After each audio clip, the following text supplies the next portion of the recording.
Loué et remercié soit le Seigneur pour le privilège que nous avons d'être à nouveau ici pour adorer, écouter la parole, nous édifier les uns les autres, nous exhorter, nous consoler.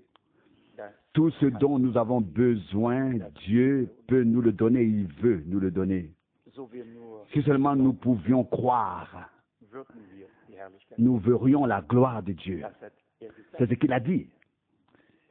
Et nous pouvons le croire de tout cœur. Ce n'est vraiment rien. Ce n'est vraiment rien d'autre que notre incrédulité. Si Dieu ne peut pas se manifester, tout ce que Dieu fera un jour, il l'a déjà fait en Christ. Il suffit que cela se manifeste. C'est ce qui est devenu grand pour nous.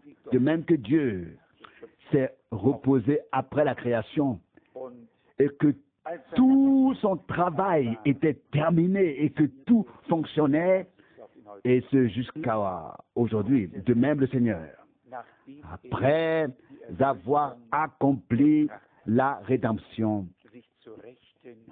s'est assis à la droite de la majesté de Dieu. S'est assis. L'œuvre était faite. Et il attend désormais que tous les ennemis soient placés comme un marchepied à ses pieds.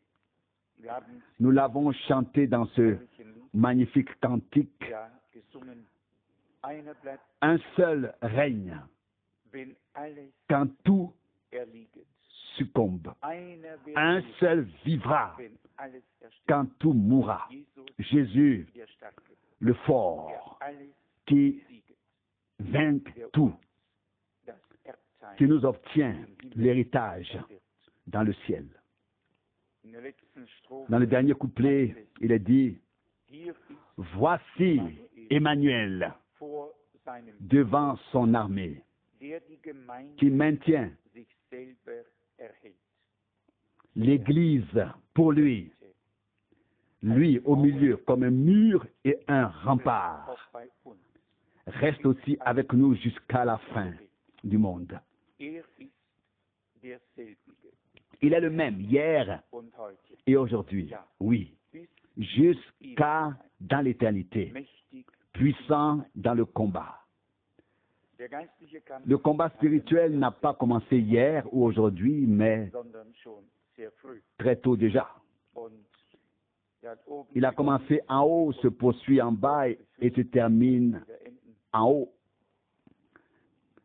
Lorsque, selon la parole de l'Écriture, comme il est dit dans Apocalypse 20, l'Église sera enlevée et que le grand combat aura lieu dans le ciel, et qu'alors Michel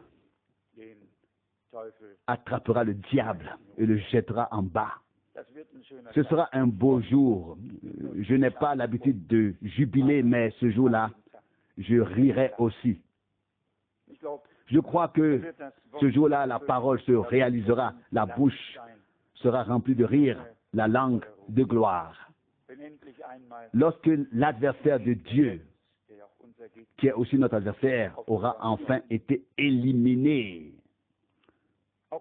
Moi aussi, j'ai des salutations à transmettre de la part de beaucoup ici et là. Vous savez que j'ai eu 4 semaines de repos. Le premier week-end où j'étais là-bas, j'ai fait 1040 kilomètres. Le deuxième week-end, j'étais ici.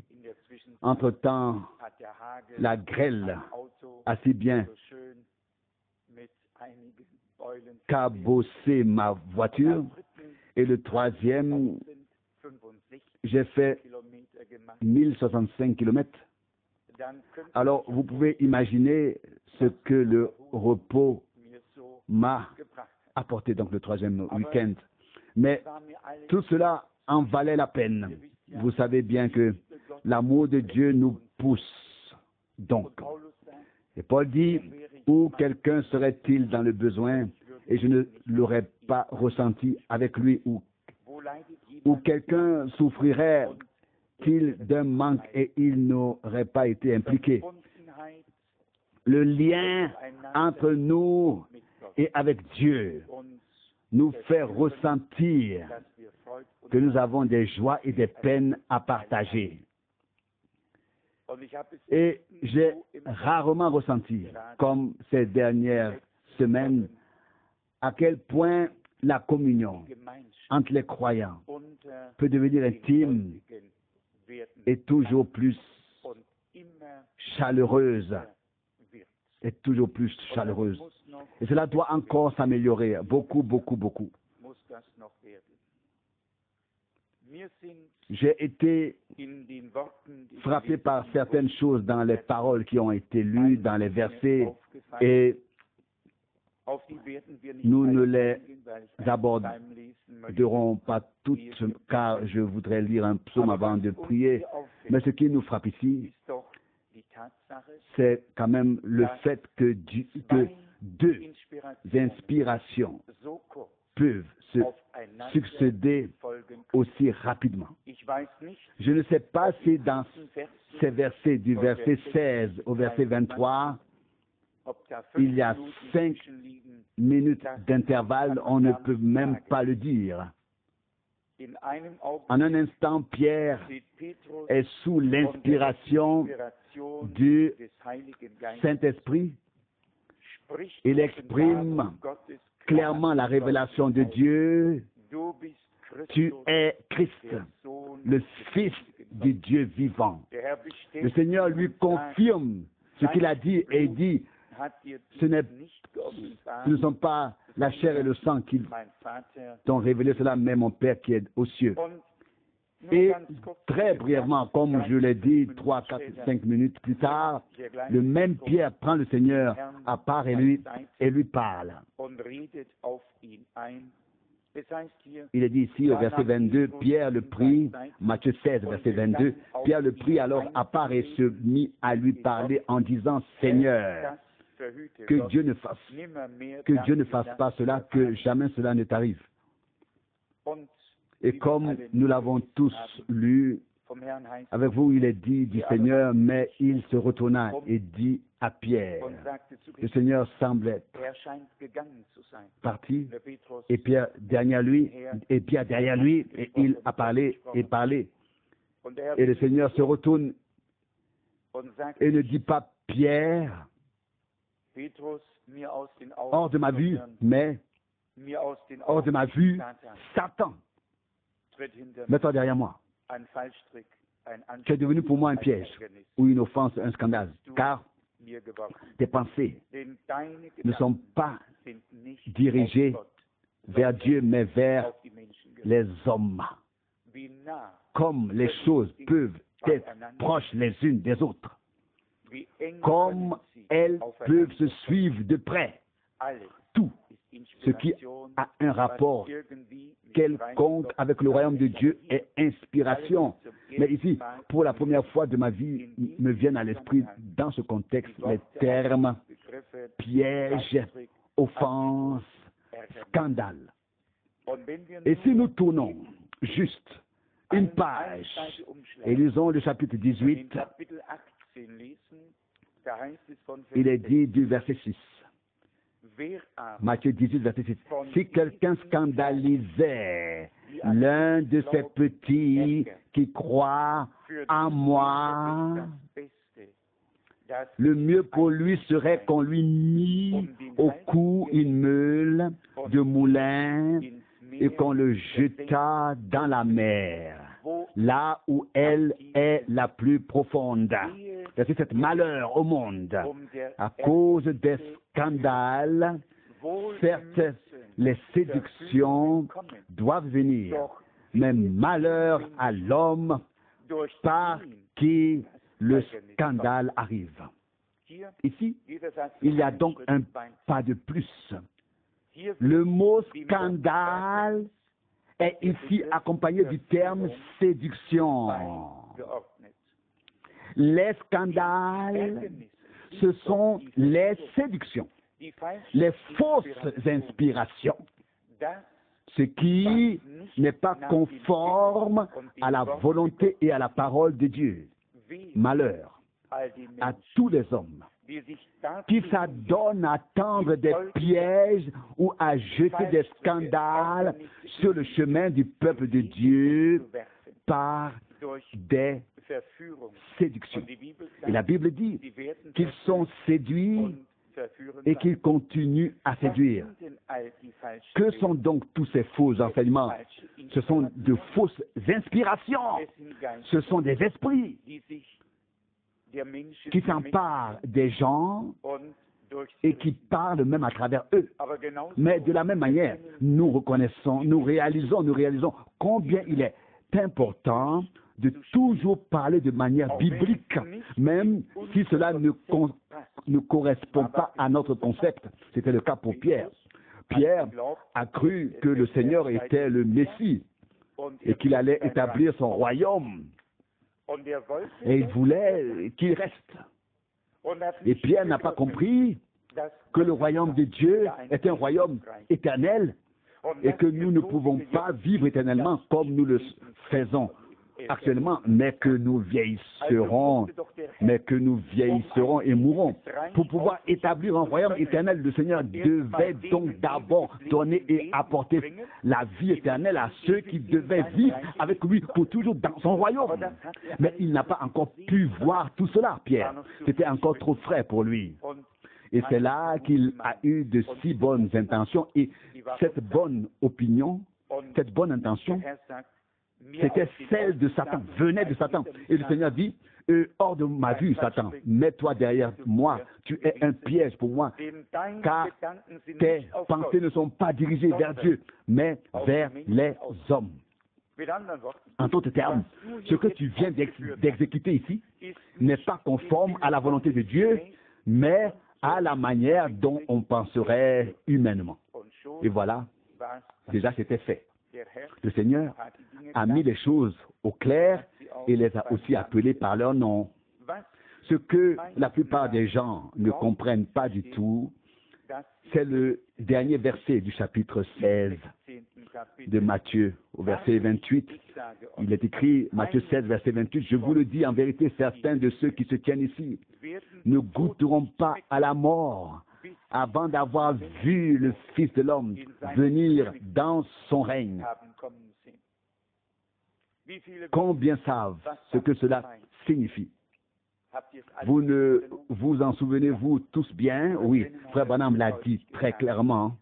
Lorsque le Seigneur s'est révélé à Jean sur l'île de Patmos, il est descendu tel qu'il sera lorsqu'il commencera à régner.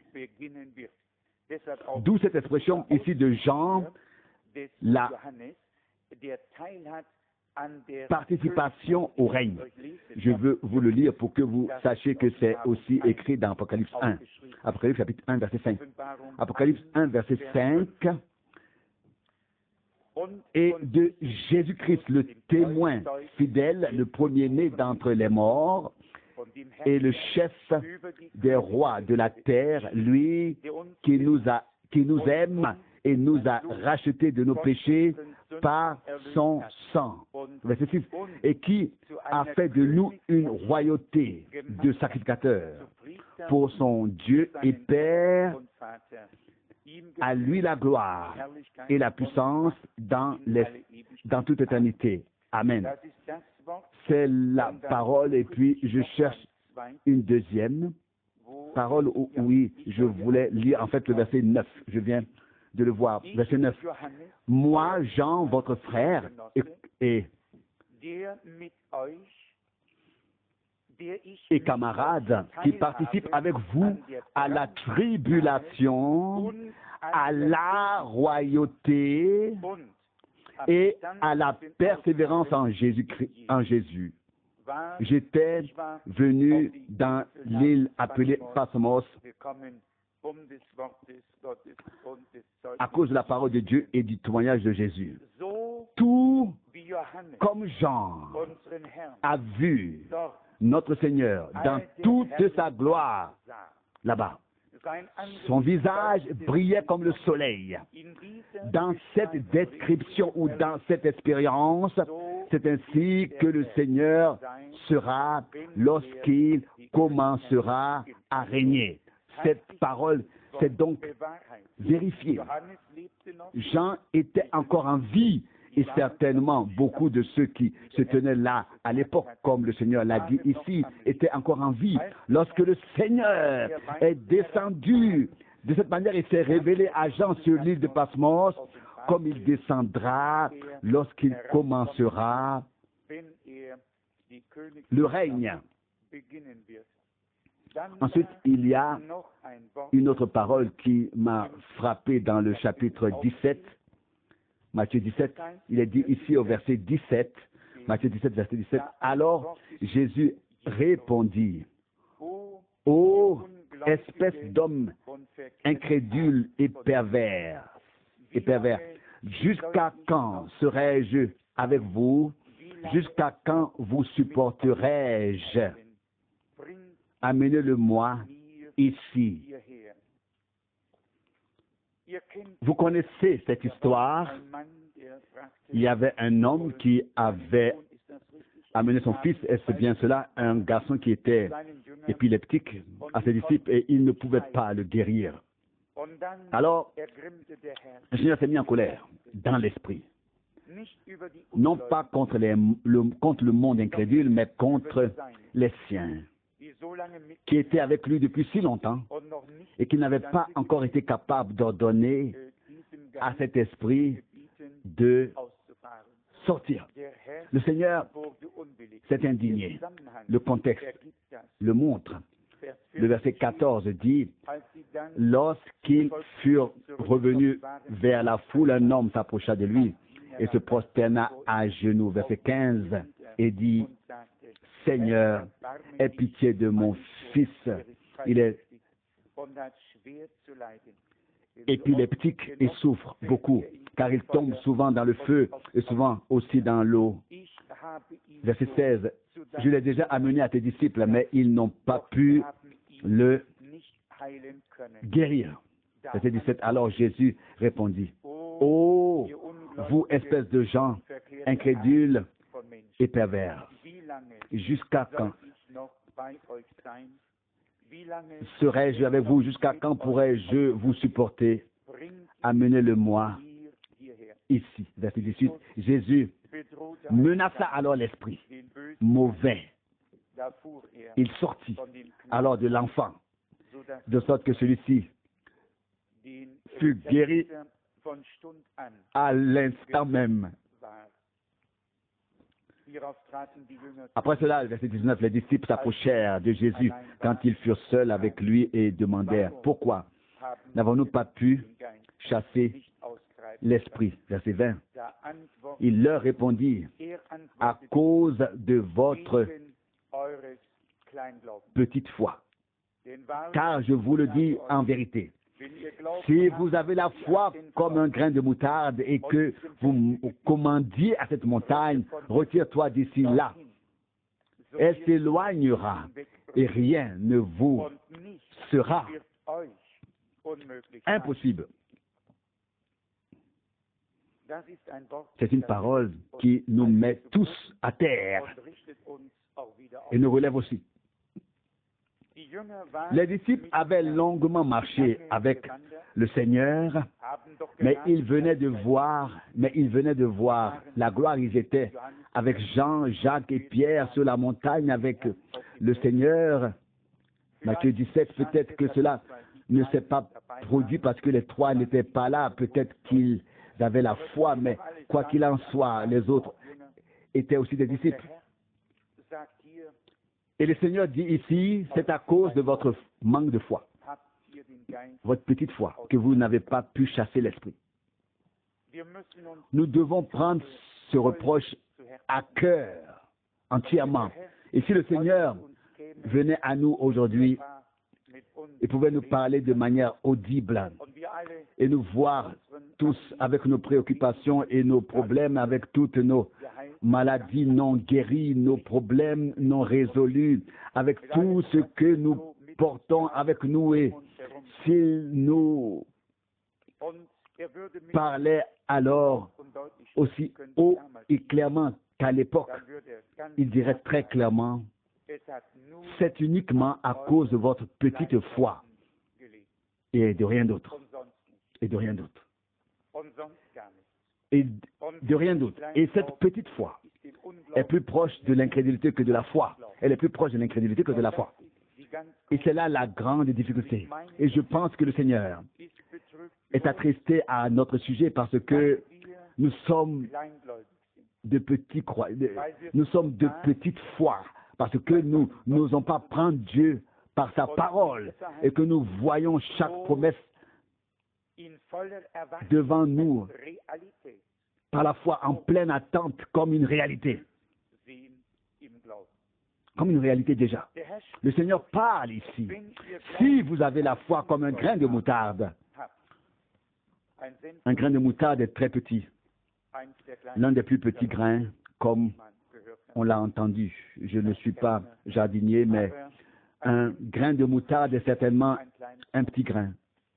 Et le Seigneur dit, si vous avez la foi comme un grain de moutarde, alors parlez, et cela arrivera. Nous nous sommes en effet penchés sur cette question et avons souvent souligné qu'à la fin des jours, le Seigneur veut se glorifier une fois de plus et confirmer sa parole. Oui, descendra-t-il du ciel de manière visible et fera-t-il à nouveau quelque chose? Il devra se servir de toi et de moi, se servir de ta bouche et de la mienne, de tes pieds et des miens, de tes mains et des miennes, de ta foi et de la mienne. Dieu a un corps. Le Seigneur s'est choisi une église.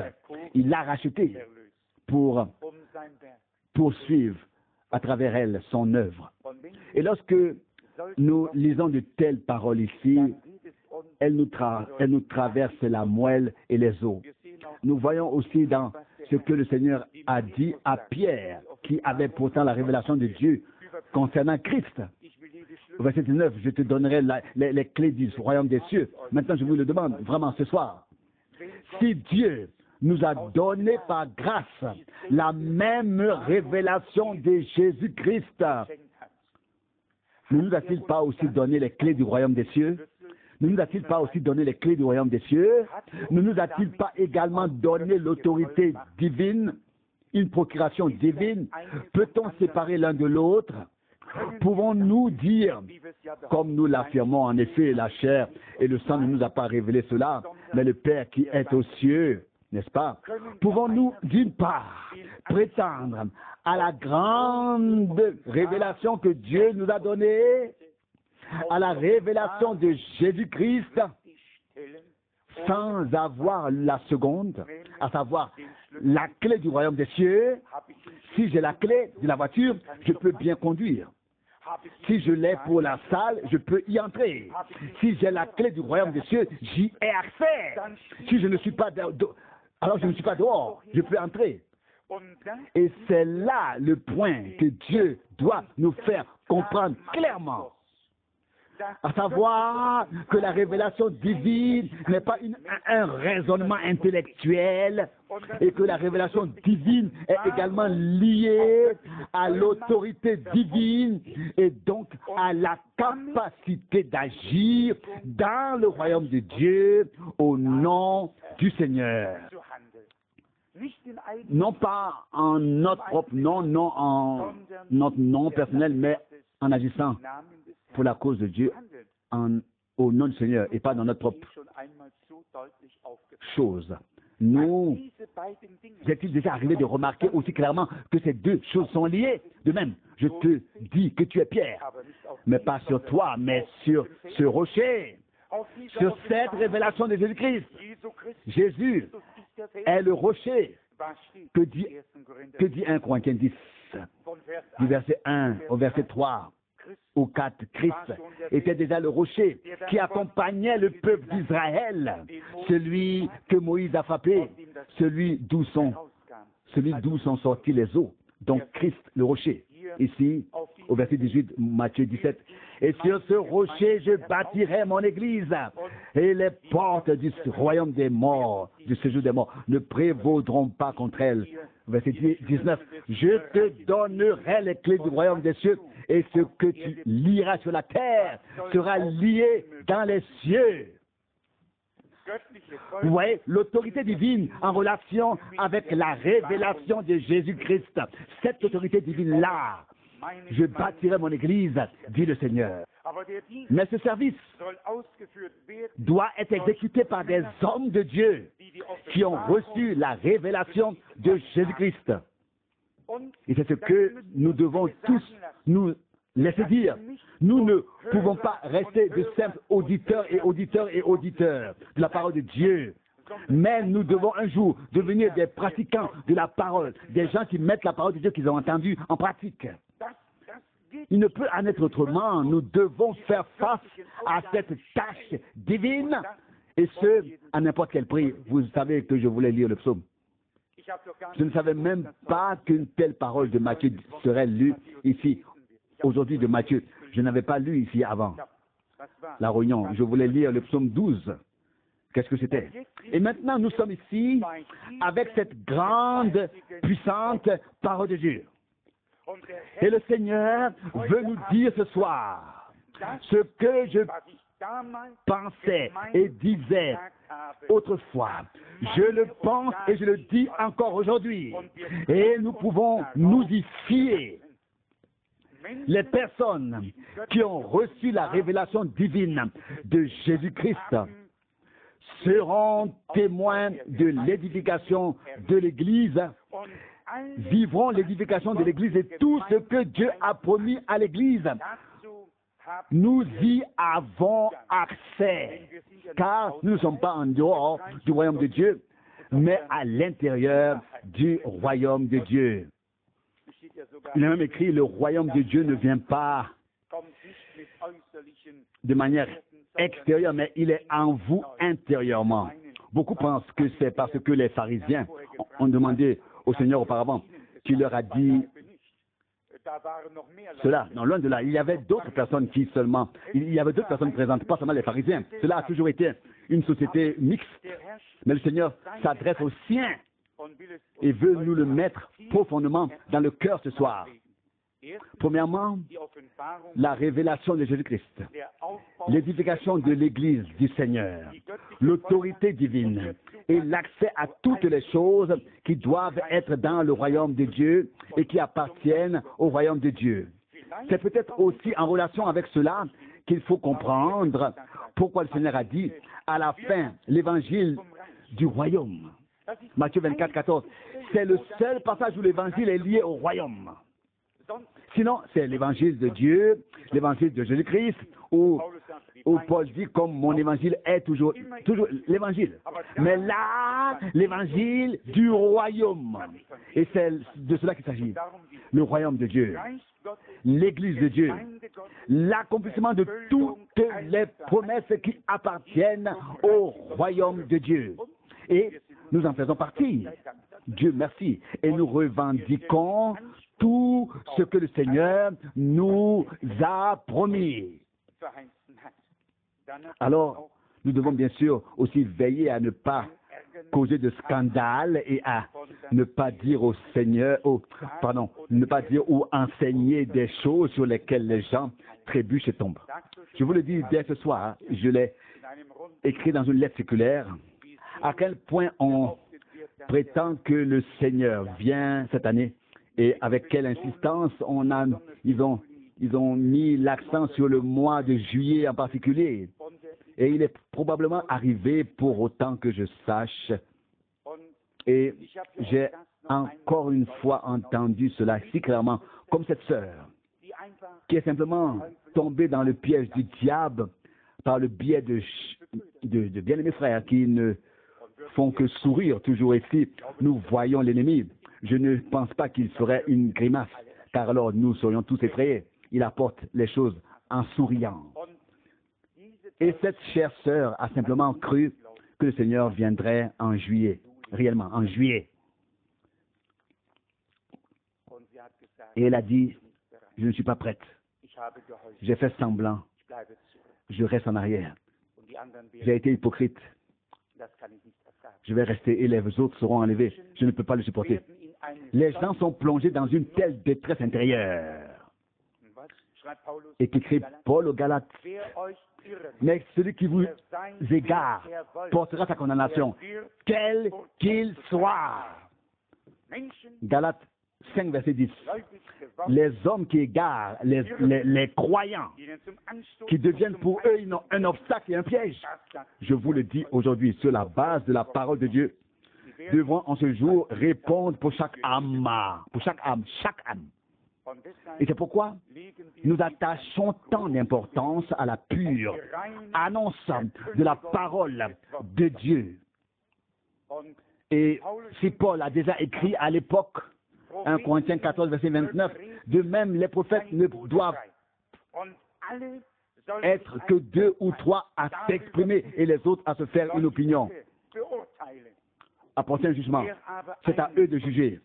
Mais si quelqu'un scandalisait ou entraînait au mal un de ces petits qui croient en moi, il faudrait mieux pour lui qu'on lui mit au cou une meule de moulin et qu'on le jetât dans la mer, là où elle est la plus profonde. Matthieu 18, 6, je pense parfois avec une grande douleur et une profonde nostalgie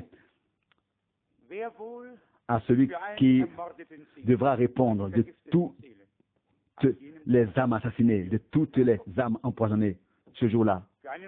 Pour un tel homme, il aurait vraiment valu qu'il n'ait jamais vécu. Il aurait été préférable qu'un tel homme ne soit jamais né. Cela aurait été mieux, car une âme, nous l'avons lu avec vous, que servirait à un homme de gagner le monde entier s'il perdait son âme. Matthieu 16, 26. Combien de personnes ont subi des dommages à leur âme? Oh, si nous pouvions tenir notre langue en bride et ne parler que lorsque Dieu a parlé. Et sinon, préférer parler du temps qu'il fait ou de tout ce qui nous intéresse. Souvent, il serait vraiment préférable que les croyants parlent de choses profanes s'ils ne sont pas destinés par Dieu à parler de choses spirituelles et à dire doctrinalement ce que Dieu a vraiment dit. Il serait préférable qu'ils parlent des choses du monde, que personne ne se mette à enseigner. C'est écrit dans Jacques 3, verset 1. Tout d'abord, il faut avoir été enseigné par Dieu. Et c'est bien ce qui est écrit, ils seront tous enseignés de Dieu. Malheur au monde à cause des scandales. Matthieu 18, verset 7. Il faut bien que les séductions viennent. Imaginez qu'elles doivent venir. Cela fait partie de la fin des temps. Et le Seigneur parle peu de temps après, au chapitre 24, verset 24. S'il était possible, même les élus seraient séduits. Les scandales, les séductions, les incitations, tout doit venir. Et les gens n'ont-ils pas été offensés par le Seigneur? Ont-ils été choqués par son discours? Se sont-ils pas retirés? Beaucoup se sont également offusqués du discours du Seigneur dans notre temps. Ils n'étaient pas prêts à se soumettre à Dieu. Et qui se soumet à Dieu? Qui? Celui qui se soumet à sa parole. Seul Dieu est au-dessus de sa parole. Tout le reste est au-dessous de sa parole. Toi, moi et nous tous, nous devons nous soumettre à sa parole. Lui seul est au-dessus de sa parole. Il veille à ce qu'elle soit accomplie et à ce que nous y croyons. Tous les autres sont sous la parole de Dieu. Il n'y en a pas un seul qui puisse s'élever. Et c'est de celui qui s'élèvera que par la Bible. Il s'élèvera et se prendra pour Dieu et s'assiera dans le temple. Oh, j'ai lu beaucoup de choses dans l'histoire des communautés religieuses ces dernières semaines et aussi beaucoup de choses dans la Bible. Les traces de Satan sont les traces de l'Antichrist. C'est une telle chose, aucun homme n'y croit. Il voulait un trône. Il voulait monter très haut, établir son propre trône à l'extrême nord. Il voulait aussi régner. Il voulait aussi un hommage. Il voulait aussi être adoré. Quand on lit tout cela, toutes les traces de ce Lucifer, on trouve aujourd'hui littéralement toute son incarnation. On l'a devant les yeux. Et seul un aveugle ne peut pas le voir. Seul un aveugle ne peut pas le voir. Mais il y en a trop. C'est la misère spirituellement aveugle. Ici, le Seigneur dit, je ne porte pas de jugement, je dis seulement ces choses à cause d'une profonde douleur. Ici, le Seigneur veut quand même nous donner une leçon pour notre chemin. Verset 19. Après cela, les disciples s'approchèrent de Jésus lorsqu'ils étaient seuls avec lui. Matthieu 17, verset 19. C'est déjà une bonne chose. Ils n'ont pas demandé quand le public était là. Ils lui ont demandé quand ils étaient seuls avec lui. Ils ne voulaient certainement pas non plus se ridiculiser devant tout le peuple. Verset 19. Alors, après cela, les disciples s'approchèrent de Jésus lorsqu'ils étaient seuls avec lui. Aujourd'hui, nous sommes ici tous seuls avec le Seigneur. Aujourd'hui, il n'y a pas d'incrédules, ni de curieux, ni de demi-citoyens. Aujourd'hui, nous sommes ici pour parler avec le Seigneur seul, avec lui. Aujourd'hui, nous voulons lui demander, pourquoi n'avons-nous pas pu faire ceci ou cela? Pourquoi n'avons-nous pas pu chasser l'esprit là? Et pourquoi n'avons-nous pas pu guérir? Et pourquoi n'avons-nous pas pu aider? Au verset 20, il leur répondit, à cause de votre petite foi. Car en vérité, je vous le dis, si vous avez la foi comme un grain de sénévé, et que vous commandiez à cette montagne, retire-toi de là, d'ici là, elle s'éloignera, elle se retirera, et rien ne vous sera impossible. Nous avons tous dit d'un cœur sincère, Seigneur, toutes choses te sont possibles.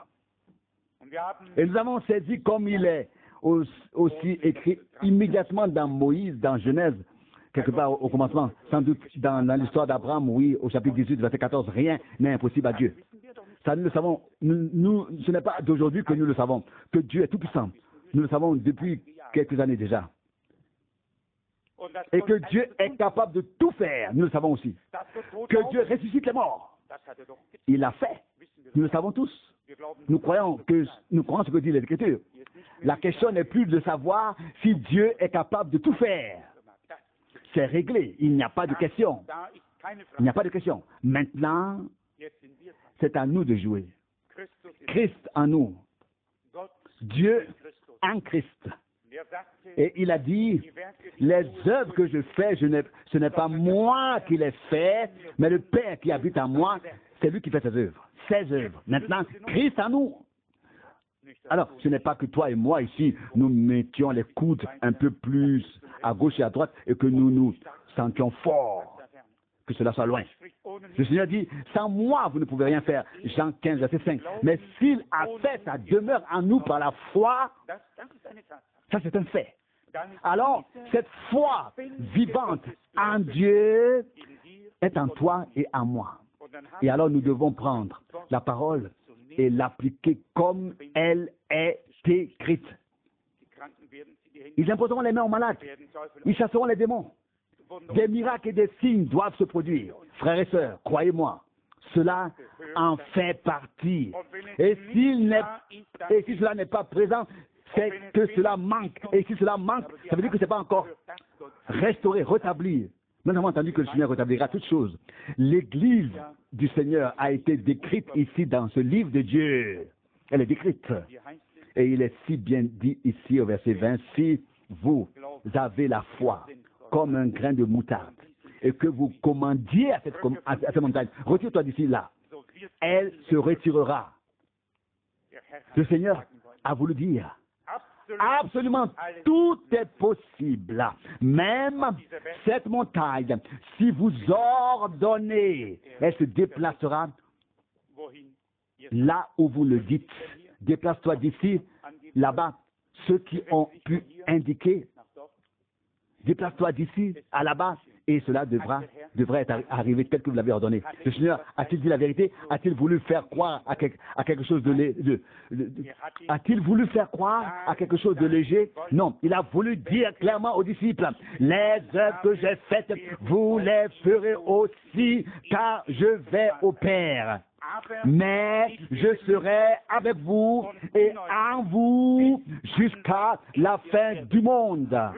Frères, nous devons prendre la chose à cœur sérieusement et relever la tâche et le défi divin.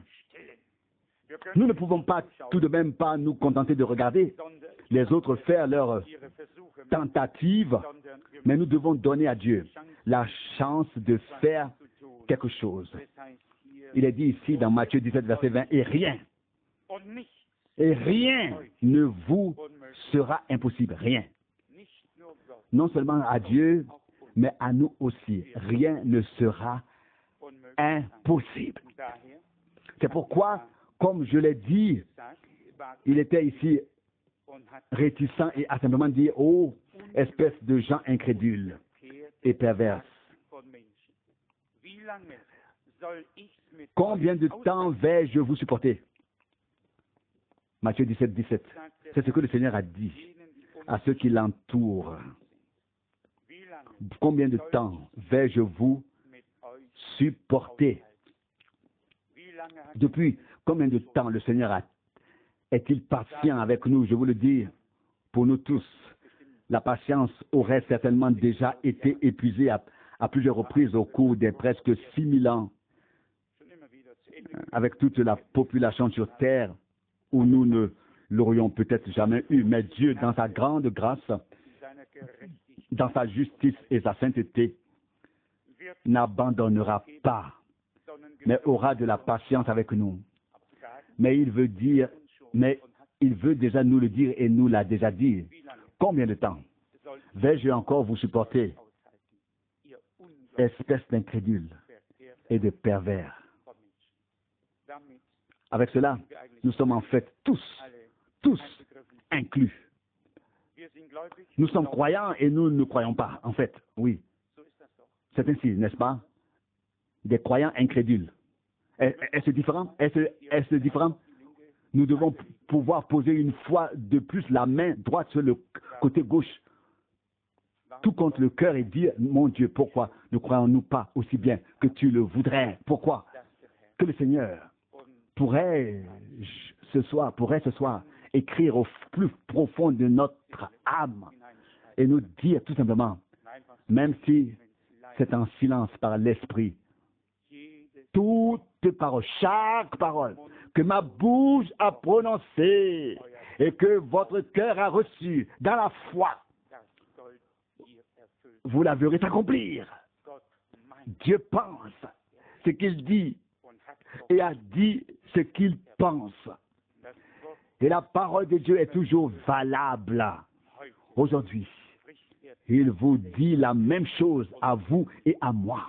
Combien de fois, frère Branham a-t-il dit, si ces accompagnements bibliques ne nous suivent pas, alors nous ne sommes pas du tout des croyants bibliques. Si ces signes ne nous accompagnent pas, ce sont des paroles sérieuses pour le moment, mais elles doivent d'une part nous abattre et d'autre part nous relever.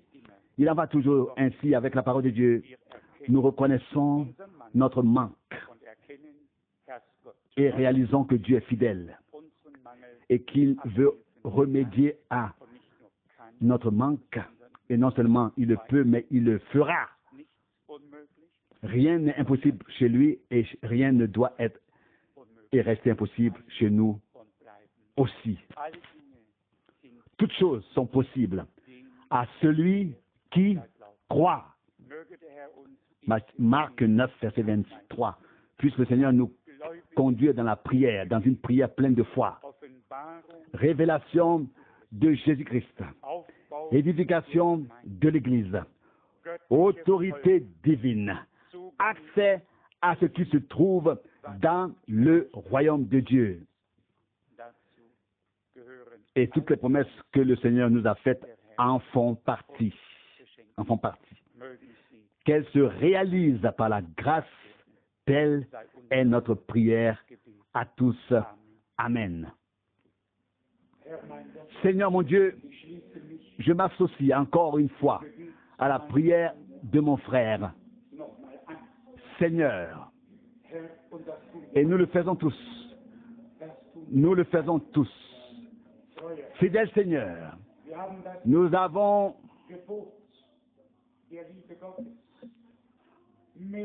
plus transgressé et violé le commandement de l'amour de Dieu que les 10 commandements tous réunis. Tu dis, je vous donne un commandement nouveau. Et qu'avons-nous fait? Nous avons passé outre, comme si tu ne nous avais pas parlé du tout. Et nous avons ignoré ta parole et ton commandement. Nous avons cru avec la tête et n'avons pas reçu avec le cœur. Et c'est pourquoi nous ne sommes pas capables de faire ce que tu as coordonné. Que ta parole devienne une révélation divine dans nos cœurs. Alors les clés de l'autorité divine dans le royaume de Dieu seront là aussi. Seigneur, mets fin à toute notre double vie, à notre duplicité, à nos doubles visages, à notre incrédulité et à tout ce que nous portons sur nous. Mets fin à tout cela avec horreur, afin que quelque chose de nouveau puisse commencer, puisse venir. Apprends-nous à te fréquenter, à nous comporter dans la relation avec toi. Et nos relations avec toi seront des relations mutuelles, car ce que nous te faisons, nous le faisons à notre frère. Et ce que nous faisons à notre frère, nous te l'avons fait. C'est ainsi que tu le dis, Seigneur fidèle. Nos échecs sont plus nombreux qu'il ne nous convient. Dieu fidèle dans les cieux, combien de fois sommes-nous devenus une offense? Et il eût mieux valu nous jeter à la mer, mon Dieu du ciel, mais avec une meule de moulin, pour que nous ne puissions pas en sortir. Oh mon Dieu, qui est aux cieux? Il y a trop de nageurs. C'est pourquoi tu voulais qu'on accroche la meule au cou. Oh Dieu du ciel, aie pitié de nous, à cause de ta gloire, à cause de ta parole, à cause de ton nom. Aie pitié de nous. Oh Seigneur, mon Dieu, donne-nous la véracité, la fidélité et l'amour envers toi, envers ta parole, et les uns envers les autres. Et ô Seigneur, que devons-nous te dire? Fidèle Dieu dans le ciel, supporte encore un peu, Seigneur. Le plus gros est certainement passé, ô Dieu dans le ciel. J'espère que nous ne te ferons pas encore autant de peine. Seigneur, mon Dieu, aie pitié de moi et aie pitié de nous tous. Mets en nous cette foi en la parole et en l'écriture, oh mon Dieu, et donne-nous en plus la conduite et l'inspiration de ton Saint-Esprit. Seigneur, fidèle, nous te disons merci pour cette soirée que tu as planifiée, pour cette journée que tu as faite. Seigneur, tu nous as certainement déjà donné les instructions pour le week-end, car tout ton peuple boite et trébuche et tombe les uns sur les autres et par-dessus tous les obstacles. Mon Dieu, nous sommes un peuple pitoyable. Seigneur fidèle, fais-nous grâce que toute racine d'amertume et même tout gémissement contre un frère, plainte contre un frère, soit ôté de notre cœur. Car tu nous parles par Jacques 5, verset 9. Ne gémissez pas, ne vous plaignez pas les uns contre les autres, bien mes frères, car l'avènement du Seigneur est proche. Ô Dieu fidèle, et nous avons l'impression d'être ce que nous sommes. Seigneur, nous sommes poussière et cendre, rien d'autre. Mais dans cette poussière et dans cette cendre, tu as semé une semence divine. Et c'est pourquoi nous restons de la poussière et de la cendre. mais nous apprécions ce qui est divin. Loué et exalté soit ton merveilleux et glorieux nom. Fais de nous des hommes raisonnables, Seigneur, qui tiennent leur langue en bride. Ô Dieu fidèle, dans les cieux, dont les paroles sont porteuses de vie.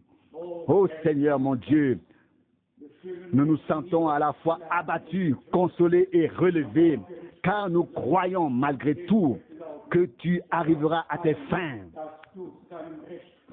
Adoration et gloire à ton merveilleux et saint nom. Amen.